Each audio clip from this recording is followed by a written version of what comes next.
Hello everyone, in this video हम देखेंगे कारक के बारे में। कारक मतलब केस, क्या होते हैं कारक। तो ये हिंदी ग्रामर के अंदर हम देख रहे हैं। पहले नीचे लिखे हुए कुछ जो वाक्य हैं उन्हें पढ़ते हैं। बालक ने गृह कार्य किया नहीं किया, उसने गीता को कॉपी दी। मोहन पतंग से खेल रहा है, निर्धन के लिए वस्त्र दो। राजू स्कूटर से गिर पड़ा, राधा की सखी आज आ रही है। राम और श्याम दिल्ली में पढ़ते हैं। हे राम, इस बारिश से बचाओ। ऊपर लिखे वाक्यों में ने, को, से, में और हे आदि कुछ विशेष चिन्हों का प्रयोग किया गया। देख रहे हो, रेड हो रहे हैं। इन कुछ विशेष चिन्हों का प्रयोग किया जो संबंध बता रहे हैं। ठीक है, व्याकरण में इन्हें कारक कहते हैं या विभक्ति चिन्ह या विभक्ति कहते हैं। इन्हें कारक कहते हैं या फिर विभक्ति कहते हैं। कारक मतलब क्या होते हैं? संज्ञा या स्वरनाम शब्दों का संबंध क्रिया से दिखाने वाले चिन्हों को कारक कहते हैं। ये संज्ञा है, बालक, ये उसने स्वरनाम है, मोहन संज्ञा है ना।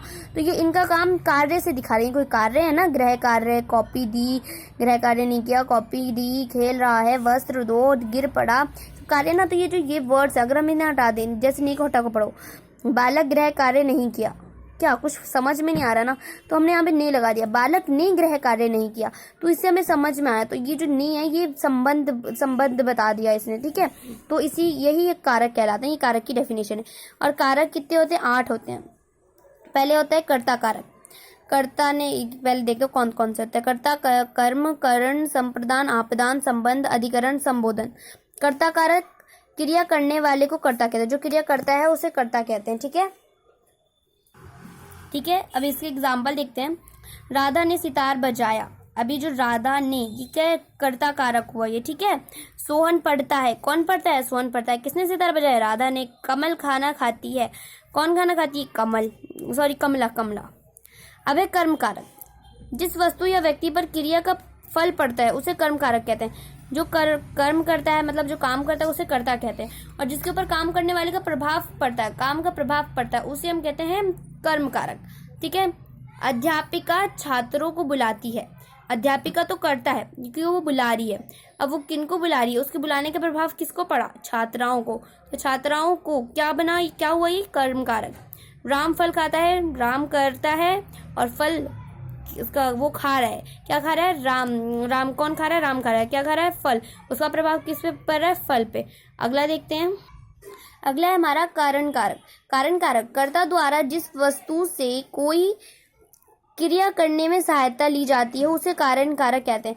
जो कर्ता मतलब काम करने वाले से जब किसी वस्तु की सहायता ली जाती हो अपना काम करने के लिए, उसे हम कारण कारक कहते हैं। ठीक है, जैसे मीता चाकू से मौसमी काट रही है। मीता करता है, अब वो कुछ हेल्प ले रही है चाकू से। किससे मौसमी काटी? वो चाकू से। तो चाकू से क्या हुआ? कारण कारक हुआ।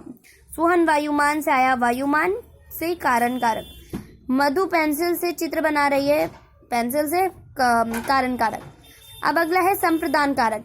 कोई भी कार्य जिसके लिए किया जाता है उसे संप्रदान कार्य कहते हैं, कारक कहते हैं। जो कार्य किसी के लिए किया जाता है, जैसे मैं ही काम कर रही हूँ आपके लिए, तो ये क्या हुआ? संप्रदान कारक हुआ। ठीक है, माता जी को भोजन दे दो।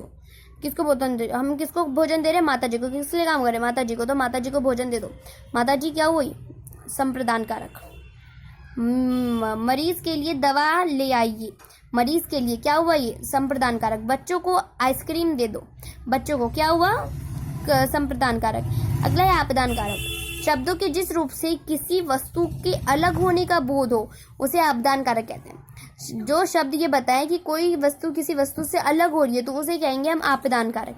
जैसे पेड़ से पत्ते गिर रहे हैं। अब जो पत्ता है वो पेड़ से अलग हो रहा है। ये पेड़ है, ये पत्ता है, पेड़ से पत्ता गिर रहा है तो पत्ता जो है वो पेड़ से अलग हो रहा है ना। तो ये क्या हुआ? पेड़ से। ये आपदान कारक हुआ। सोहन साइकिल से गिर गया। साइकिल से क्या हुआ? आपदान कारक। अलग हो गया ना वो। छात्र स्कूल से लौट रहे हैं, छात्र स्कूल से अलग हो गए तो छात्र स्कूल से क्या हुआ? आपदान कारक। अगला है संबंध कारक। संबंध कारक में दो वस्तुओं या व्यक्ति का संबंध दिखाया जाता है। जब दो वस्तु या व्यक्ति के बीच में संबंध दिखाया जाता है उसे संबंध कारक कहते हैं। जैसे रमेश के घर मेहमान आए, संबंध कारण रमेश के घर आए, संबंध में आ गए। माधव सोहन का किराएदार है, ये भी संबंध में है। ठीक है, अब अपना है अगला अधिकरण कारक। जिससे क्रिया के आधार पर, ये डेफिनेशन को समझ में नहीं आएगी, ये वाला पढ़ते हैं। इसका अधिकरण कारक नॉर्मल यही होता है कि राइटिंग भी आपको समझ में आएगी। अधिकरण कारक ये होता है जब कार्य के होने के स्थान की जानकारी मिलती है। अधिकरण कारक के अंदर कार्य के होने के स्थान की जानकारी मिलती है। कौन सी चीज कहाँ रखी है? ये पेन बुक के ऊपर रखा हुआ है, ठीक है, तो क्या हुआ? अधिकरण कारक। बुक क्या हुई? अधिकरण कारक। बुक पर अधिकरण कारक हुआ। गुलाब के पौधे गमले में है, गमले में अधिकरण कारक। गिलास मेज पर रखा है, मेज पर अधिकरण कारक। छत पर कौन खेल रहा है? छत पर अधिकरण कारक। अगला है संबोधन कारक। संबोधन कारक शब्द के जिस रूप से किसी के पुकारने या बुलाने का पता चले वह संबंध। अगला है हमारा संबोधन कारक। शब्द के जिस रूप से किसी के पुकारने या बुलाने का पता चले वो संबोधन कारक होता है, ठीक है। तो जिस रूप से शब्द के हमें पता चले कि हम किसी को बुला रहे हैं, पुकारने या बुलाने का पता चले, उन्हें हम संबोधन कारक कहते हैं। जैसे हे ईश्वर रक्षा करो, हम ईश्वर को पुकार रहे हैं तो हे ईश्वर क्या हुआ? संबोधन कारक। बच्चे खेल रहे हैं, बच्चों खेल शुरू करो, तो बच्चों क्या हुआ? संबोधन कारक। अब हम इसका विभक्ति चिन्ह, इनकी विभक्ति चिन्ह भी होते हैं, इनको पहचानने के विभक्ति चिन्ह भी होते हैं, हम वो भी देख लेते हैं। तो ये है इनकी विभक्ति चिन्ह। यहाँ पे देखिए सारे कारक लिखे हुए हैं और ये इनके चिन्ह हैं और इनके वाक्यों में प्रयोग है। जल्दी जल्दी इन्हें भी फिनिश कर देते हैं। कर्ता ने कर्म, ये आपको जैसे मैथ्स में फॉर्मूला याद करते हो ना, वैसे आपको ये रटने पड़ेंगे, ठीक है। कर्ता ने कर्म को कारण से के द्वारा संप्रदान के लिए आपदान से अलग होना, हमने पढ़ा आपदान का मतलब अलग होना। संबंध का की, जब संबंध बताते हैं दो चीजों के बीच में। अधिकरण में पर जगह बताते हैं। संबोधन जब पुकारते हैं हे अरे, ठीक है। एक बार और रिवाइज करेंगे। कर्ता ने कर्म को कारण से के द्वारा संप्रदान के लिए आपदान से या अलग होना। संबंध का के की, अधिकरण में पर, संबोधन है अरे। जिस भी वाक्य में ये आएंगे और आपसे कारक पूछो, नहीं आएगा तो कर्ता कारक, को आएगा तो कर्म। अब यहाँ पे देख रहे हो से 2 बार है, तो यहाँ पर अगर किसी का जब हम काम कर रहे हो वैसा से आए तो वो कारण कारक है, लेकिन जब किसी चीज से किसी चीज के अलग होने वाला से आए तो आपदान कारक।